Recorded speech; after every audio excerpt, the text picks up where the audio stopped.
le voyage de mes rêves.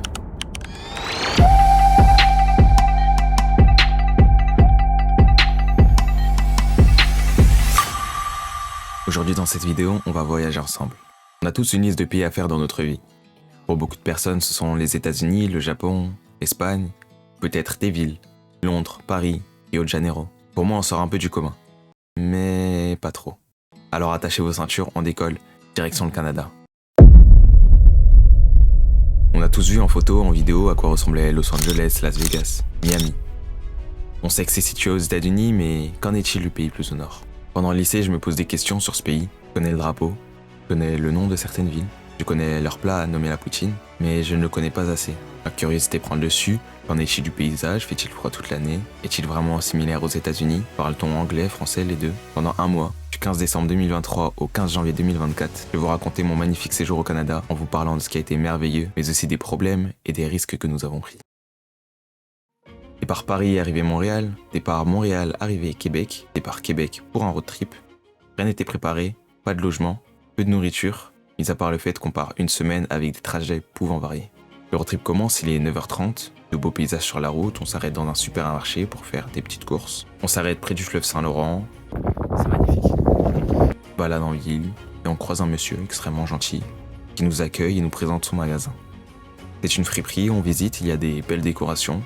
Il nous parle d'énergie, les Québécois parlent beaucoup d'énergie et nous expliquent certaines de ses œuvres. Merci à lui pour ce moment de partage. On continue notre route, on est époustouflé des vues et le beau temps qui amplifie notre sensation de plaisir. Petit moment repas avec une belle vue, mais on ne sait pas encore ce qui va nous attendre. Le soleil se couche 15h55, 30 minutes après, on se retrouve dans un noir absolu. On continue de rouler jusqu'à notre première destination, on cherche un endroit où passer la nuit, le moins cher possible, qui va nous permettre de cuisiner. 17h30, arrivé au premier lieu, personne. Pas un bruit. Les lumières déjà allumées dans l'auberge et une sensation de malaise. On se pose dans le salon commun, on discute pour savoir si l'on réserve une nuit ici ou si l'on se rapproche afin de gagner du temps pour le lendemain. On décide de continuer la route pendant 1 heure. On arrive au deuxième endroit, pas de cuisine. On avait vu un 3e logement. On décide de les appeler cette fois-ci pour être sûr. Oui, il y a bien une cuisine. Le feu vert est annoncé, on s'y dirige. On arrive, ils sont complets. Cette fois-ci, on nous redirige vers l'hôtel d'en face, plus cher mais qui dispose d'une cuisine. On y va, non, pas de cuisine. On tente alors notre dernière chance de trouver une cuisine. Si on ne trouve pas, on risque de payer cher et de devoir manger dehors en payant cher aussi. On arrive, on ne trouve pas le bâtiment, on comprend pas. L'adresse indique pourtant bien ici. On regarde à pied et on comprend. C'est une auberge comme la première, à entrée autonome. On réserve quand même si on ne sait pas si on aura une cuisine. Il est 21h, on décharge toutes nos affaires et la chance apparaît. On a une cuisine. Heureux, on se dépêche et le vide. Il est où le sac de courses ? Non, on a perdu le riz. C'est sûr, on l'a laissé en partant. On s'est retrouvé à chercher un logement pendant 4 heures pour une cuisine alors qu'on n'avait plus de quoi cuisiner. On a donc fini au McDo. Soirée épuisante mais dans un logement confortable. C'est une bonne nuit qui s'annonce. Réveil tranquille, on va vers le parc national des Monts-Valin, on espère voir la vallée fantôme. C'est une forêt qui, une fois bien enneigée, donne aux arbres une forme de fantôme, d'où le nom. On arrive au centre de découverte, 11h30, on demande des renseignements pour y accéder. Impossible. L'accès est restreint, je vous épargne les détails, mais il n'est pas accessible à pied. On décide de monter dans notre créneau horaire, c'est-à-dire avant la tombée de la nuit, qui est proche de 16h. Pour moi, c'est la découverte totale. Je ne suis jamais allé en rando et encore moins en montagne. Le froid, la marche dans la neige, les montées et les descentes, la chaleur corporelle, les glissades, je dois m'adapter à toutes ces conditions.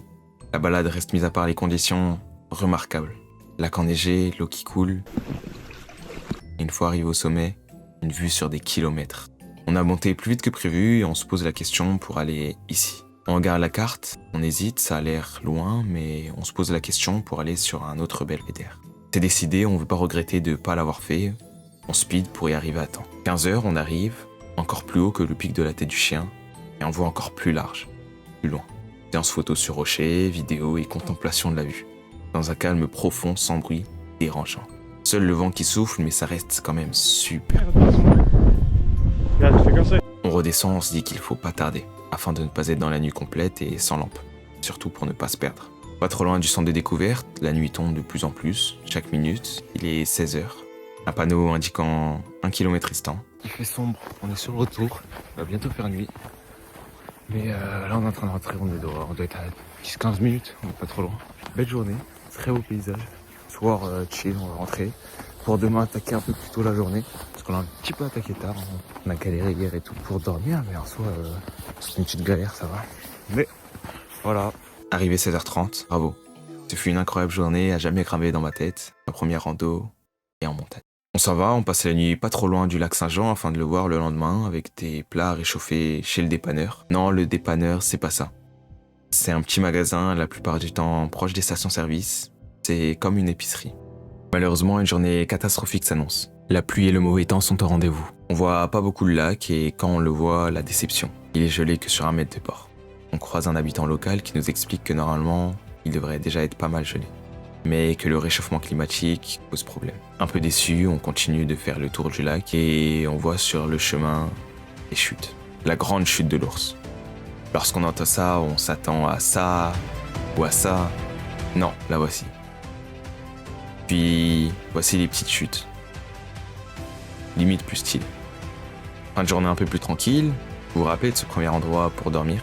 Bah finalement, pas si mauvais que ça. Lorsqu'on arrive, on aperçoit des gens autour dans les maisons voisines et la nuit n'était pas si mauvaise.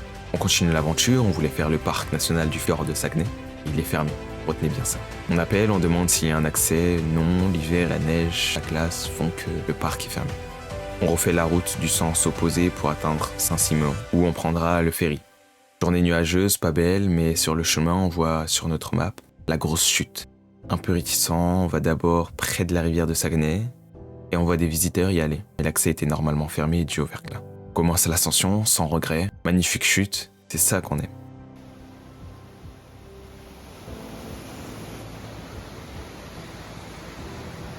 On s'en va direction le ferry, le ciel se dégage, on aperçoit du soleil et des nuages qui s'en vont. On espère que grâce à ça, les belugas, le seul des animaux marins à rester dans le fleuve du Saint-Laurent, toute l'année se montrent. On embarque, le soleil se couche, c'est magnifique, mais pas de beluga. On débarque, direction Rimouski, où on va passer la nuit. Je sais pas si je l'ai eu, mais bon, ça fait un beau petit bruit. C'est là que ça devient intéressant. Super nuit, on roule maintenant en direction la Gaspésie, je dirais même le parc national de la Gaspésie, où on espère voir des caribous de loin car ce sont leur période de reproduction. Arrivé aux alentours de 13h, on décide de manger directement pour ne pas trimballer de sac. Dès 14h, on commence notre ascension qui s'annonce plus compliquée que la première car le dénivelé semble beaucoup plus important.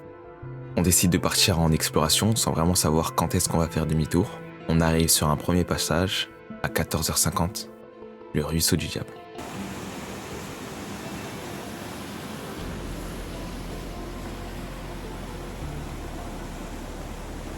Première destination à 15h05, la tour d'observation de la chute du diable. Qui d'un énorme élan de motivation, on décide de continuer de monter. On sait que la nuit tombe vers 16h et qu'on a une marche de 30 minutes, sauf qu'on avait dit pas de regret.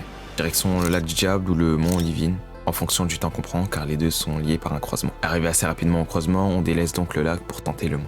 On grimpe, on glisse, on est essoufflé. J'ai super chaud. J'ai de la buée carrément, tellement j'ai chaud et il fait froid, du coup je suis obligé de me couvrir. Voilà, on est en train de monter. On va arriver normalement sur une belle vue. Et on commence à obtenir des résultats. Des plans super beaux de la nature et des monts qui nous entourent.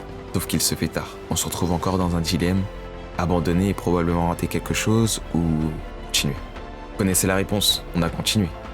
Plus on monte, plus on se dit c'est loin et on sent que le soleil essaye de nous fuir. Après 1 heure de marche depuis la tour d'observation, on arrive sur un splendide paysage. Une vue sur presque 180 degrés, mais on voit pas de panneau. En fait, on n'y est pas encore. On se démotive un peu. Non, on court. On court pour pas rater le bout. On glisse de plus en plus, on s'enfonce beaucoup dans la neige, on se casse clairement plein de fois la gueule. 15 minutes de plus et on y arrive. Un choc visuel, avec une vraie vue à presque 360 degrés. Niveau horaire, les plus malins d'entre vous l'auront deviné. Pour les autres, c'est pas grave, je vous le donne. Il est 16h15. Je vous ai bien rappelé que la nuit tombait assez vite. On fait nos photos, nos vidéos, on contemple la vue. Pendant 2-3 minutes, pas plus. Et on se dépêche de partir. Car on doit faire 2 heures de marche en un temps record pour éviter de finir dans les journaux. Là, il commence à faire froid. Il commence à faire nuit. Faut speed, sinon on va se faire manger tout cru. Cette aventure gaspésienne. Allez, je range la GoPro. Ciao. On doit speed. C'est parti. On s'est dit que la descente sera plus rapide. C'est faux. Entre moi qui ne vois rien car j'ai de la buée, la température qui chute fortement, ça veut dire plus de glace, plus de glissade. On se retrouve un peu ralenti. On se dit que ça va. Le soleil descend pas si vite, mais on n'a même pas fait un tiers du chemin. Il est près de 17h, dans quelques minutes, il fait tout noir. Sur 3 personnes, on a 2 téléphones, donc la batterie, dont le mien. Le mien qui est à 20%, mais la batterie continue de descendre avec le froid. On allume un flash pour la descente, et on se rend compte que ça va être compliqué. On allume donc le deuxième flash, on marche et on entend les fameuses chutes du diable. 17h30, arrivé sur le pont du ruisseau du diable, on se dit qu'il nous reste encore 1 heure de marche. J'ai à ce moment-là 9% de batterie, le téléphone a fort heureusement 60%. On est sur du plat donc ça devrait aller plus vite. Un peu inquiétant, je me retourne de temps en temps pour voir si tout le monde va bien. Mais on changeait parfois de position et je me retrouvais parano, à me demander s'il n'y avait pas un animal affamé derrière nous. La gloire et le soulagement, il est 18h, on voit la voiture devant nous, une journée épuisante et stressante, qui valait le coup d'être vécue. On fait 2h30 de route pour arriver à Gaspé, car demain on va au Parc National Forillon, voir le bout du monde. C'est pas une blague, c'est le vrai nom. Mais encore une fois, personne à l'auberge. On se dit que finalement c'est une tradition pour eux de laisser les hébergements vides et en libre service, et leur quotidien. On se fait un bon repas de pâtes aux champignons et au dodo car demain on se lève beaucoup plus tôt.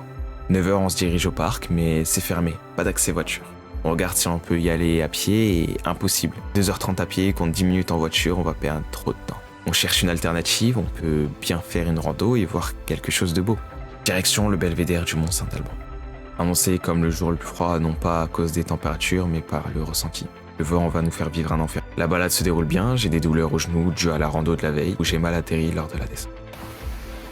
Là on est au Mont Albert. On est en train de monter pour avoir une belle vue. On est un petit peu, on va dire vers l'océan, c'est le golfe du Saint-Laurent. Donc le fleuve qu'on avait vu précédemment. Et bon, je suis un petit peu derrière. Pas pour la vidéo, mais parce que j'ai des petites douleurs aux genoux. Parce que j'aurais atterrissé un petit peu mal. Mais bon, c'est les aléas. Et du coup, j'en profite pour faire la vidéo, je prends mon temps. Et puis voilà. J'espère qu'on se retrouve en haut avec une belle vue. Mais je ne lâche rien, c'est supportable lorsque je prends mon temps. Des petits ruissellements d'eau apaisants, des écureuils, des oiseaux, tout a l'air de bien se passer, il y a une chance que l'on voit un orignal. C'est le nom des élans américains. 1 heure de balade et on arrive sur le belvédère. Magnifique vue qui donne sur le golfe du Saint-Laurent.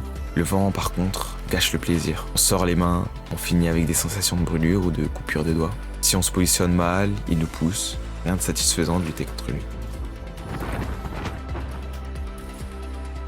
Je suis aveuglé.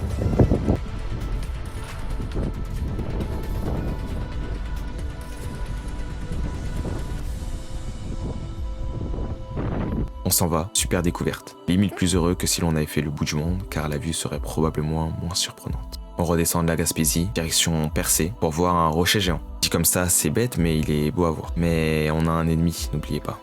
On arrive, on mange et on s'aventure, prêt à se faire martyriser.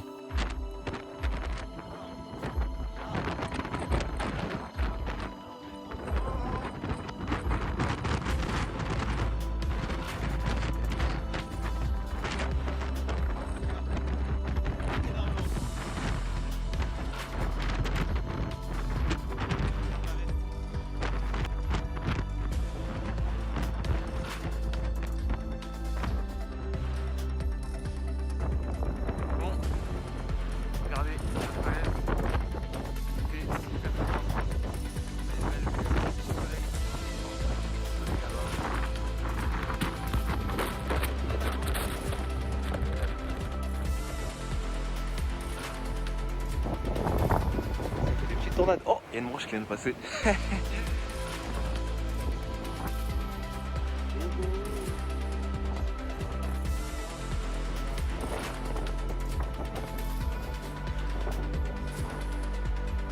Content de nos photos, vidéos, malgré une lutte mémorable, on regarde ce que l'on peut encore faire autour de Percé. On a failli rater les chutes de la rivière aux émeraudes. C'est beau, le ciel est beau, tout est beau. Sur le moment, on oublie notre quotidien et on profite du moment.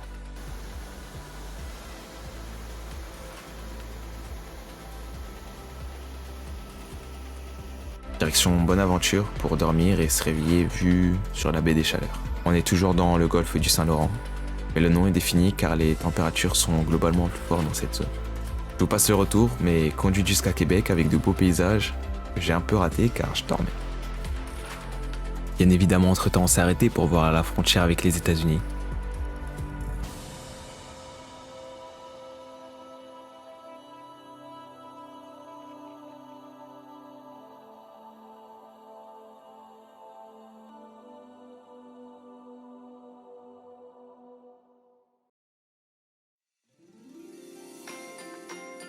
Forcément, on commence la visite de Québec avec le château Frontenac, qui est en fait un complexe hôtelier qui dispose de magasins, de restauration, plein d'autres choses à l'intérieur.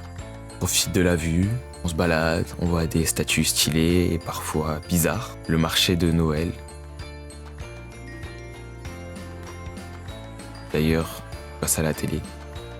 La boutique de Noël, qui est très grande et très belle à voir.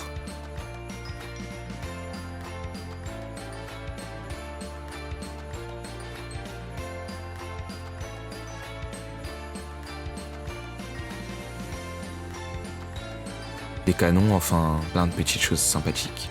Pareil de nuit, une visite. Je me dirige faire les courses pour manger ce soir. Et demain ça va être le 24. On va manger un petit truc le midi et un petit resto le soir, finalement. Voilà, on verra comment ça se passe, mais en tout cas là je vais me balader un petit peu, solo, découvrir un petit peu la ville de Québec de nuit. Et demain sera pareil, hein, je pense que ce sera peut-être des nouvelles choses, mais la ville de Québec. Voilà.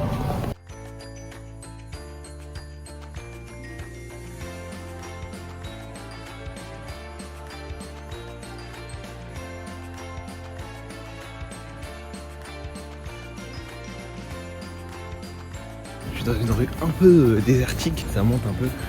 Je suis en train de m'épuiser. Petite course, petite poutine qu'on va goûter là. Ouais voilà, pour passer des beaux petits jours là pour Noël à Québec. Et ensuite on verra pour la suite quoi.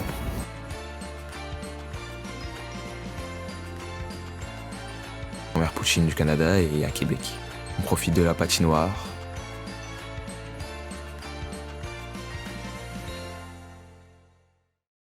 C'est le réveillon de Noël le 24 au soir. On décide de trouver un restaurant pour manger, mais très compliqué. Il y a énormément de touristes. Enfin, bref, assez calme, je vous laisse visionner un peu l'ambiance de la ville et ce jusqu'à Montréal.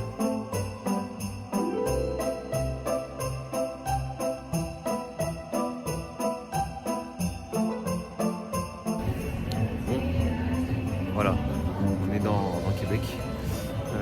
On a fini le road trip, là on est en train de se balader. Normalement vous avez déjà pu apercevoir des paysages. Et on va refaire une balade ce soir pour voir un petit peu la différence parce que ça doit être très joli avec les lumières, les décorations. Et puis voilà. Bon. À ce soir.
Arrivé à Montréal, on visite la ville et on voit les peintures murales.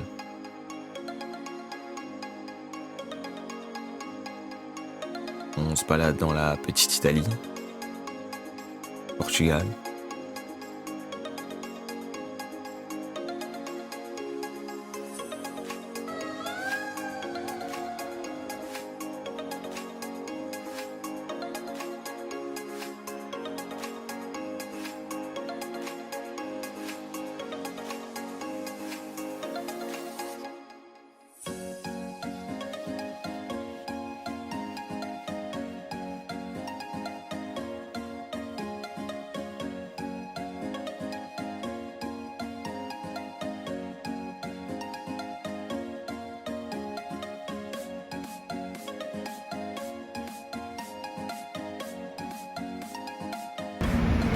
airspace par the windows.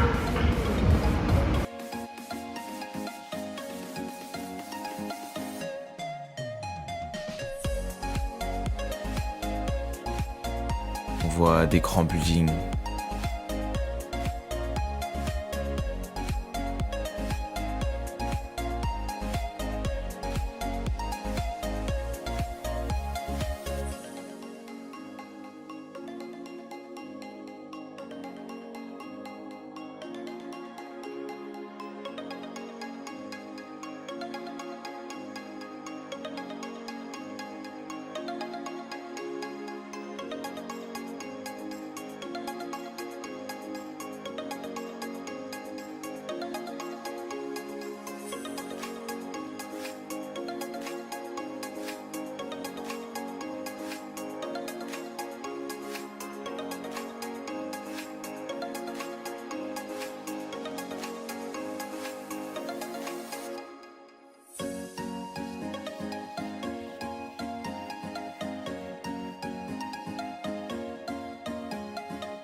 Chinatown.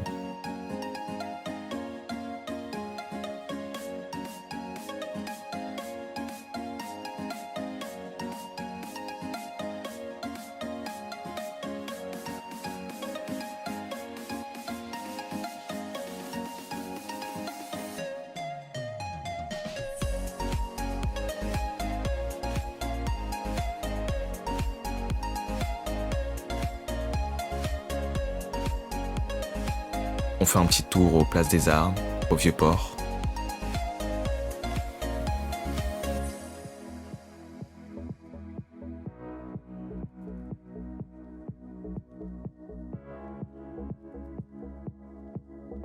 La Grande Roue et la plus grande exposition au monde.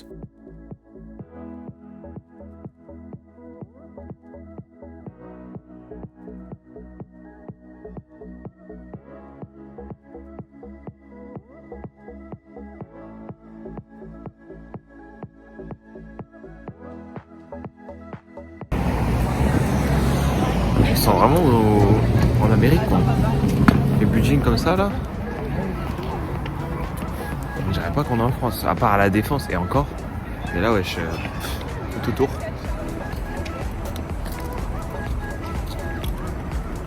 C'est beau. Il fait super froid à Montréal, les passages souterrains sont extrêmement utilisés. Les entrées sont principalement proches des stations de métro. On a fait une petite balade et rien d'exceptionnel.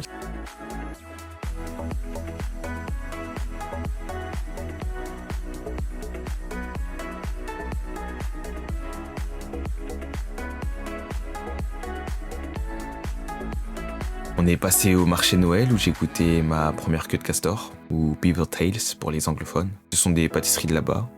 Oui, j'ai pas goûté celle de Québec, j'avais pas faim. Ça donne pas du tout envie. Dégustation. Queue de castor.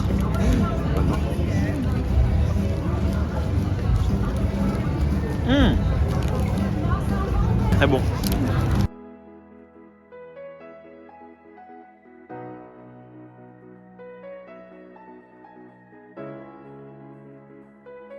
Et pour moi, le plus important, le Mont-Royal. Pour ceux qui ne le savent pas, le nom Montréal vient de Mont-Royal.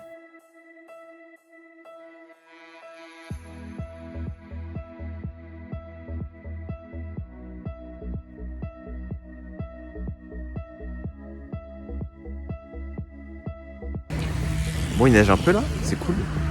On a d'un pays pour Noël, mais on en a pour le 31. Attendez, on va essayer de... Ouais, les flocons.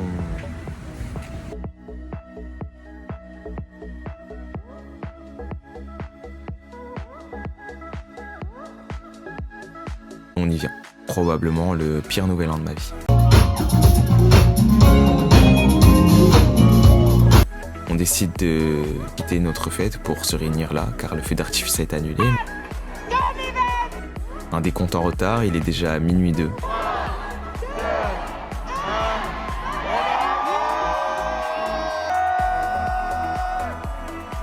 Du coup, on est retourné à la fête.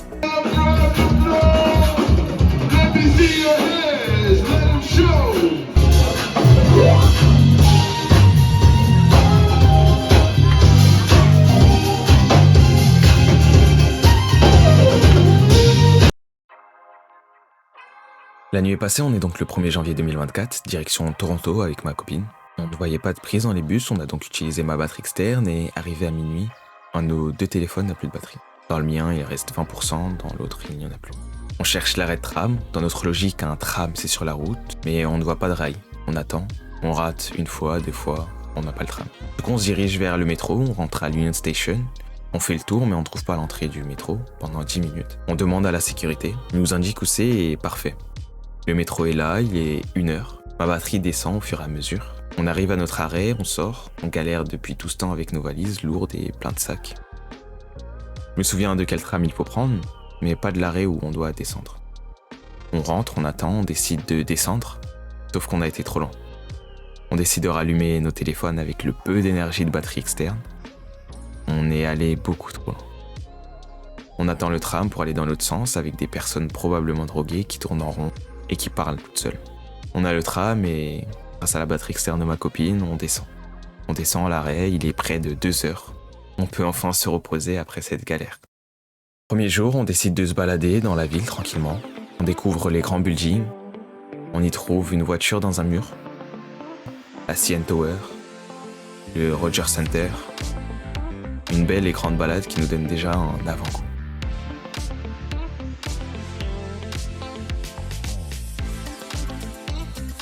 Les autres jours, on visite la Graffiti LA.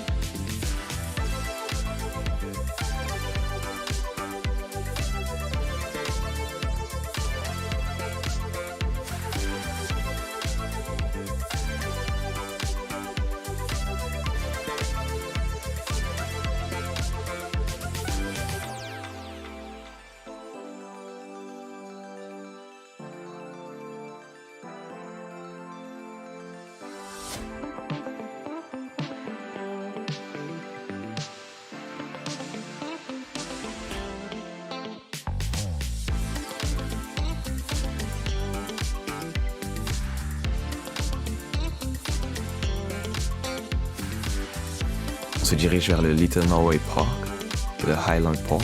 Ouais, je mets un petit peu l'accent quoi. Pour avoir une belle vue sur la ville et une ville de nuit.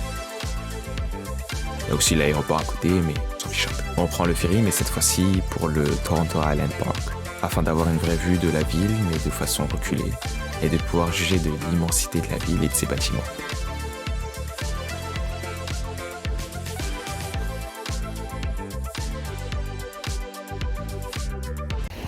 Super froid, j'ai froid. Mais là on est en train d'attendre le ferry là, il y a une belle vue, je vais vous montrer ça dessus.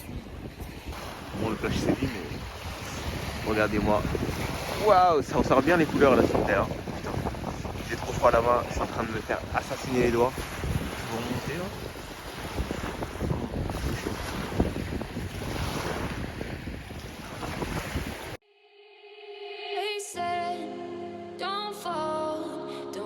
Si je vous dis les chutes les plus connues du monde, vous me dites les chutes du Niagara. Ouais, effectivement. Les voici.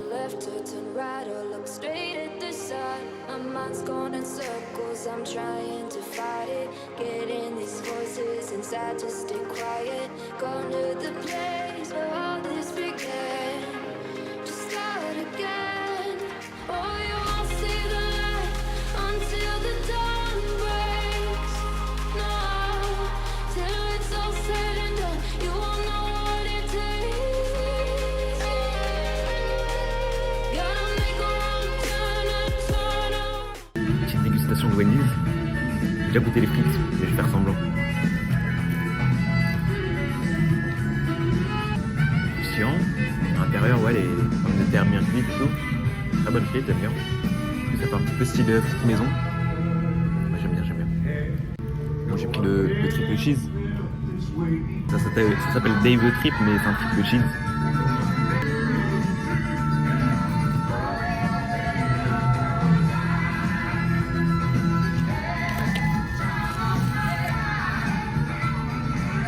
La viande elle m'a l'air bonne. Hein. Par contre les salades c'est les salades classiques on dirait. Je m'attendais à une salade de luxe. Un peu déçu quoi. On va tenter les nuggets. Très bon goût de chicken. On va essayer avec la sauce. Sauce French. Ah ouais. Elle est forte quand même la sauce. On t'a quoi? Faut t'arriver. Très chimique. Mais c'est bon.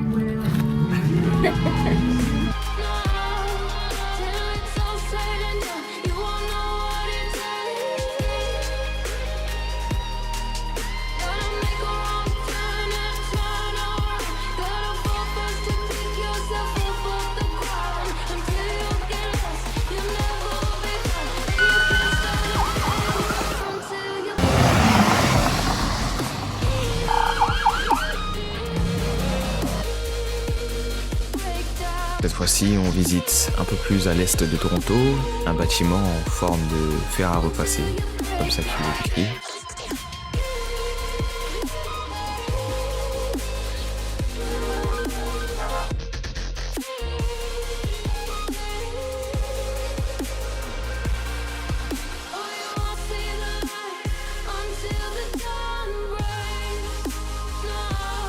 Une distillerie.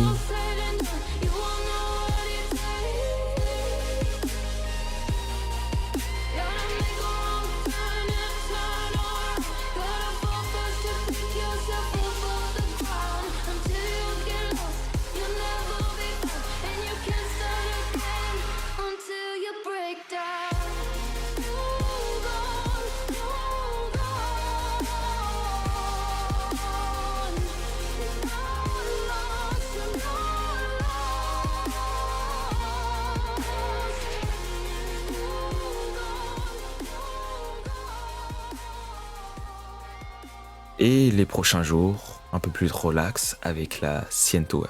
Venir à Toronto sans faire la CN Tower, c'est comme venir à Paris sans faire la Tour Eiffel. Une belle vue qui est proposée et c'est un petit peu emblème de la ville.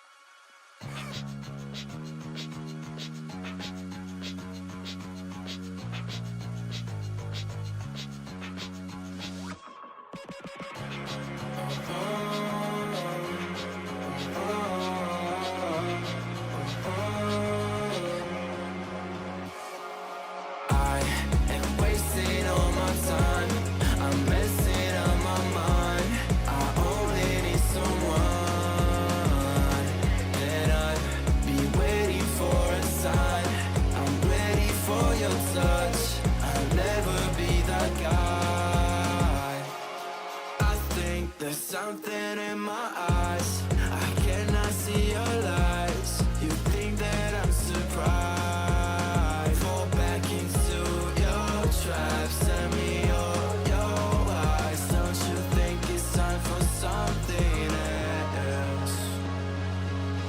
I asked for something more, you gave me so much less. I wonder why I stayed.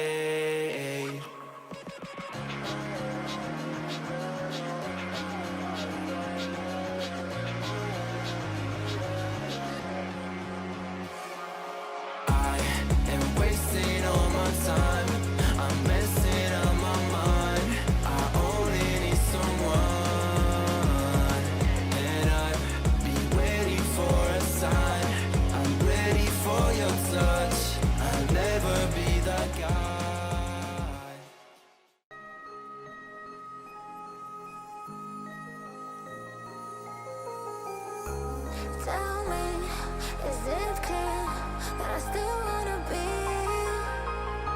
I see you denying when I know that I made it clear. I want you to know that I'll be close through the darkest. When the sky is getting bright, I'll hold you.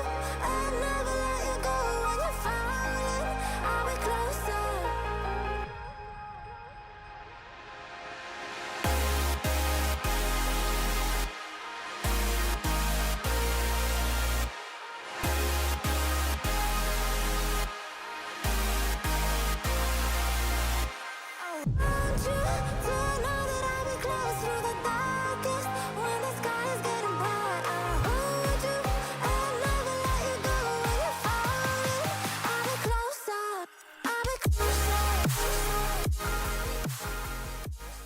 13 janvier, après un long séjour, je me dirige vers Montréal pour mon vol retour.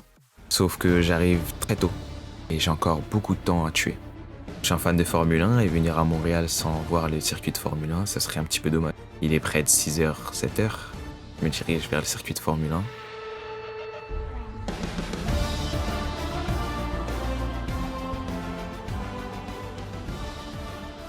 L'aventure elle se finit là, c'est le circuit des fins. Petit casino en même temps, et là regardez. Donc là on était. La voiture elle va juste là. C'est fou.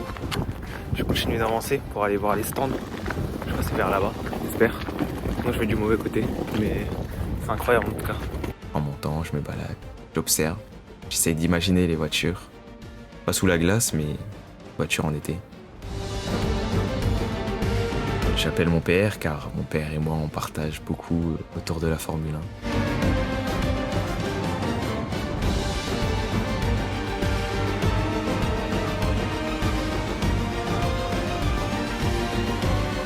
1. Et ensuite, je me dirige vers la meilleure poutine de Montréal.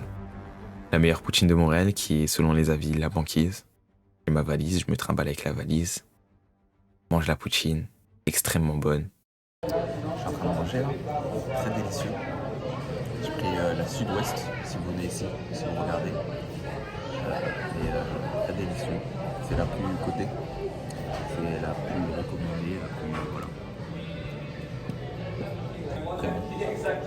Après avoir mangé la poutine, j'hésite, j'ai encore du temps. Est-ce que avec la neige, je me ferais pas le Montréal? Car la première fois que j'avais fait à Montréal, il n'y avait pas de neige. Vous savez, j'ai ma valise, un petit peu la flemme, mais j'ai une carte de bus illimitée pour 24 heures. Je me dirige donc vers le Mont-Royal. Je crains pas avec ma valise, beaucoup de gens me dévisagent. Ils s'arrêtent, ils se tapent l'épaule, regarde-le, il a une valise. Qu'est-ce qu'il fait avec une valise? Il y a de la neige partout. Oui, j'aurais pu mettre ma valise à l'aéroport pour qu'on me la garde, mais j'allais perdre énormément de temps. Du coup, j'ai décidé de le faire avec la valise. En train de galérer, j'arrête pas de me faire juger là. Je suis en train de monter une montagne avec une valise et il est en train de neiger partout. À tout moment, je vais rien voir de la ville. C'est chaud. Et ça valait le coup. Je me suis fait un petit peu de biscotto et puis voilà quoi. La vue aussi en valait le coup de monter avec la valise.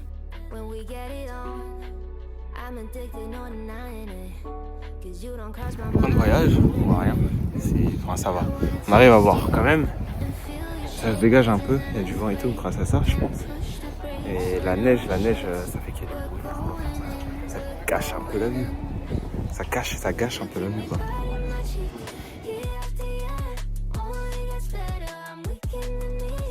Et je vous raconte pas la descente ou beaucoup d'interactions avec les gens.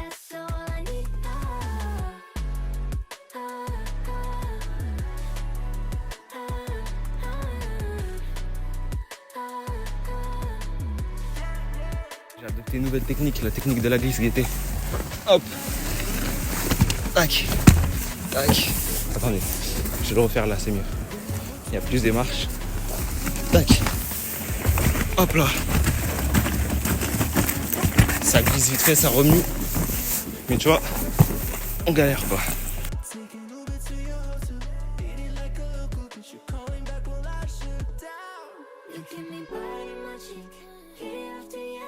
C'est la fin, je suis dans l'avion, 14 janvier, direction Paris, où j'arrive le 15 janvier, la fin du voyage.